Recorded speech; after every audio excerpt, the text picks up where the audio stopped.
नमस्कार प्रिय विद्यार्थियों।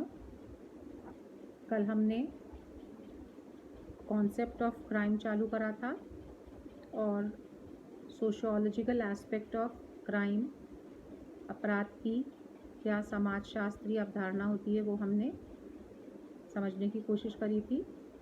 अब आगे बढ़ते हुए हम इसका लीगल एस्पेक्ट क्या होता है या कानूनी अवधारणा क्या होती है वो देखेंगे, क्योंकि कानूनी दृष्टि से अपराध की व्याख्या थोड़ा देर से विकसित हुई और इस व्याख्या के अनुसार वो सारे कार्य जो किसी समय विशेष में किसी राज्य में संविधान, अपराधी संहिता या राज्य के नियमों के विपरीत घोषित किए गए हों, अपराध कहलाएंगे। अपराध की कानूनी व्याख्या अपराध के परिणाम और दंड पर अधिक जोर देती है। वर्तमान समय में समाजों में अपराध की वैधानिक व्याख्या ही स्वीकार की जाती है और बल्कि अपराध शास्त्र में शोध कार्य के लिए वैधानिक परिभाषा ही स्वीकार की गई है। कानूनी दृष्टि से अपराध की बहुत सारी परिभाषाएं हैं, जैसे गिलन एंड गिलन के अनुसार कानून के दृष्टिकोण से अपराध किसी देश के कानून के विरुद्ध कार्रवाई है। टाफ्ट के अनुसार वैधानिक रूप से अपराध एक ऐसी क्रिया है जो कानून के अनुसार दंडनीय है। और ब्लैकस्टोन के अनुसार किसी भी सार्वजनिक कानून की अवज्ञा या उल्लंघन से संबंधित व्यवहार को ही अपराध है। तो इन परिभाषाओं में एक बात पर अधिक जोर दिया गया है। क्या बात है वो? केवल वे ही कार्य या व्यवहार अपराध माने जाएंगे जो किसी देश के प्रचलित कानूनों के विपरीत हों। अलग अलग देशों के अलग अलग कानून हो सकते हैं, तो इसलिए केवल वे ही कार्य या व्यवहार अपराध माने जाएंगे जो किसी देश के प्रचलित कानूनों के विपरीत हों। कानून का निर्माण सार्वजनिक हित के लिए किया जाता है, व्यक्तिगत हित के लिए नहीं। कानूनी दृष्टि से अपराध ऐसा कार्य है जिससे संपूर्ण समाज या समुदाय को हानि होती है, न कि व्यक्ति विशेष को। अब सिर्फ व्यक्ति को ही हानि पहुंचाएंगे तो वो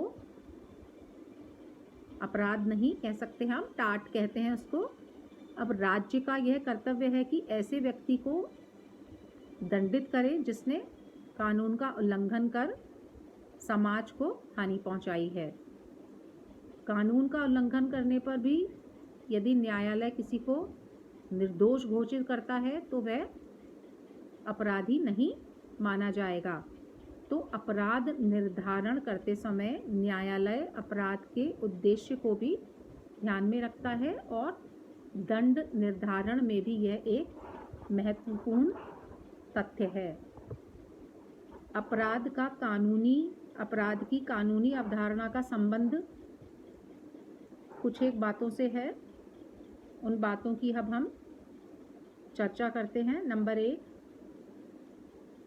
अपराध किसी भी समाज में एक समय विशेष में प्रचलित कानूनों का उल्लंघन है ना। ये एक बहुत महत्वपूर्ण तथ्य है कि एक समय में जो कार्य अपराध कहलाता है वही दूसरे समय में हो सकता है अपराध की कैटेगरी में नहीं आता हो।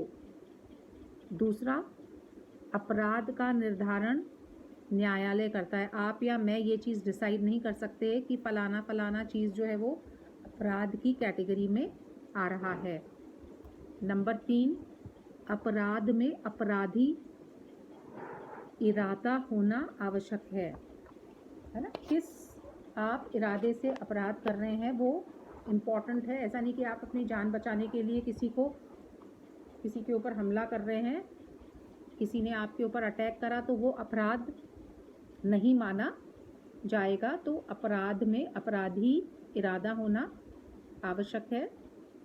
4th पॉइंट है, अपराध करने का विचार ही अपराध नहीं है, बल्कि इसमें व्यक्ति द्वारा कानून विरोधी व्यवहार प्रकट करना भी आवश्यक हो जाता है।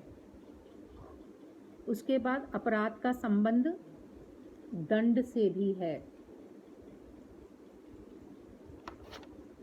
नंबर 6, अपराध का संबंध सामूहिक हित एवं कल्याण से भी है। तो दंड से भी इसका संबंध है और कल्याण से भी इसका संबंध है। अब हम देखते हैं कि इसके लक्षण क्या होते हैं अपराध के। What are the characteristics of crime, what are the features of crime. सबसे पहले हार्म, किसको हार्म पहुंचाया जा रहा है, अर्थात हानि।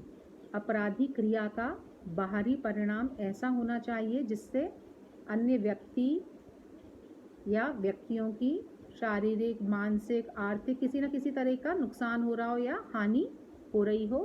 इस प्रकार अपराध में समाज को नुकसान होता है। नंबर 2, क्रिया। जब कोई व्यक्ति अपराधी क्रिया न करे और अपराध करने का केवल मन में विचार ही करे, तब उसे हम अपराध नहीं मानते हैं। अपराध के लिए सिर्फ सोच लेना ही पर्याप्त नहीं है, बल्कि क्रिया करना भी ज़रूरी है। उसके बाद है कानून के द्वारा निषेध। कोई भी कार्य तब तक अपराध नहीं माना जाएगा जब तक कि उस देश का कानून उसे अवैधानिक घोषित नहीं कर देता है। उसके बाद अपराधी उद्देश्य भी होना चाहिए और उद्देश्य और व्यवहार में कुछ ना कुछ कोरिलेशन भी होना चाहिए। मतलब अपराध के साथ अपराधी उद्देश्य के साथ ही क्रिया का होना भी आवश्यक है। दोनों ही चीज़ें साथ साथ चलती हैं और व्यवहार और हानि में भी संबंध है। हानि और व्यक्ति का व्यवहार भी संबंधित होना चाहिए कि हत्या अपराध है, किंतु जब तक हत्यारे का पता नहीं चले अपराध का निर्धारण नहीं होगा। इसलिए हानि और व्यवहार दोनों ज्ञात होने पर ही अपराध का पता लगाया जा सकता है। और लास्टली बहुत इम्पॉर्टेंट है पनिशमेंट या दंड। मतलब अपराध करने पर राज्य या समाज अपराधी को दंड देता है और यह दंड शारीरिक कष्ट या जुर्माना भी हो सकता है। और दंड के भय से ही कानून का भी पालन होता है। ये सब हम लोग जानते हैं। बिना दंड के कानून खाली नाम भर का होता है। बिना शक्ति के कानून ऐसी आग है जो न जलती है और न रोशनी ही देती है। तो हमने क्या देखा कि अपराध के क्या क्या लक्षण होते हैं और अपराध की क्या लीगल अवधारणा है या कानूनी अवधारणा है। Sociological concept of crime as well as the legal concept of crime, both are important, but we being sociologists, what are we interested in is the sociological explanation of crime more than the legal explanation of crime।